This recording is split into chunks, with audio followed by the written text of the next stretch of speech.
भैया ये लो 10 रुपए आपके। 10 रुपए? मेरे कौन से 10 रुपए? दरअसल वो सुबह जो मैं सामान ले गई थी ना, वो 50 रुपए का था।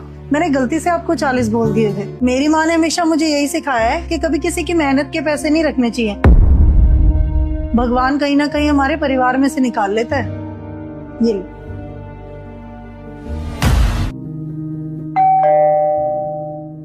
अरे साहिल तू, भैया नमस्ते। क्या हुआ साहिल? दुकान का सामान टाइम पे नहीं पहुंचा क्या?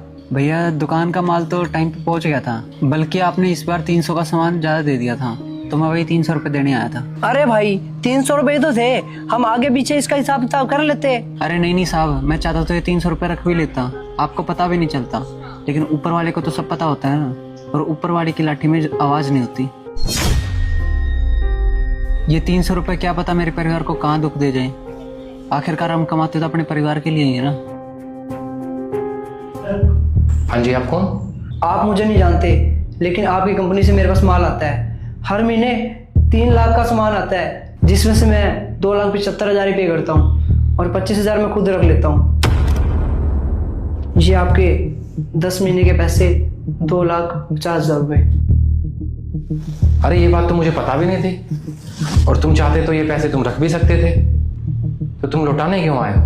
हाँ सर, वो मेरी किसी ने आंखें खोल दी, क्योंकि कई दिनों से मेरी माँ और बाबूजी की तबीयत बहुत ज़्यादा खराब है, और हो सकता है इन्हीं पैसों से मेरी माँ और बाबूजी की तबीयत खराब हो, क्योंकि ये भी किसी की मेहनत की कमाई है।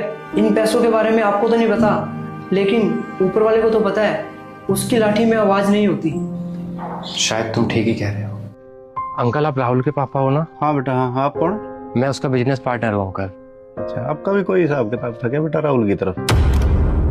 अभी मेरे पास तो कुछ बचा नहीं बेटा, मैंने उसका पूरा कर्जा उतार दिया, सब बेच दिया, मकान भी बेच दिया, जमीन थी वो जमीन भी बेच दी। मैं तो अभी यहाँ झोपड़ी में रहता हूँ, 2 वक्त की रोटी खा लेता हूँ, छोटा मोटा इधर मेहनत मजदूरी करता हूँ। मेरे पास कुछ बचा नहीं बेटा। अंकल जी, मुझे माफ कर दो। बेटा आप क्यों माफी मांग रहे हो? आपने ऐसी क्या गलती कर दी? जब हम बिजनेस पार्टनर थे ना अंकल, तो हमने गुड़गांव में कुछ फ्लैट्स लिए थे, और वो मुझ पर इतना भरोसा करता था, उसने सारे फ्लैट्स मेरे नाम पे लिए। और जब वो गया तो मुझे पता था उसने ये फ्लैट्स के बारे में किसी को बताया नहीं होगा, और ये सच मैंने सबसे छुपाए रखा, और आज मेरी किसी ने आंखें खोल दी अंकल। और जब हम किसी की मेहनत की कमाई का हक रखते हैं ना अंकल जी, तो ऊपर वाला हमसे या हमारे परिवार से किसी न किसी तरीके से वो ले ही लेता है। और मेरी फैमिली में तो कोई रहा नहीं अंकल जो इस प्रॉपर्टी को यूज कर सके, तो आपके बेटे का हक मैं आपको लौटाने आया हूँ, ताकि कल को मैं भगवान के घर जाके अपने दोस्त से नजर तो मिला सकूं। कभी भी किसी की मेहनत की कमाई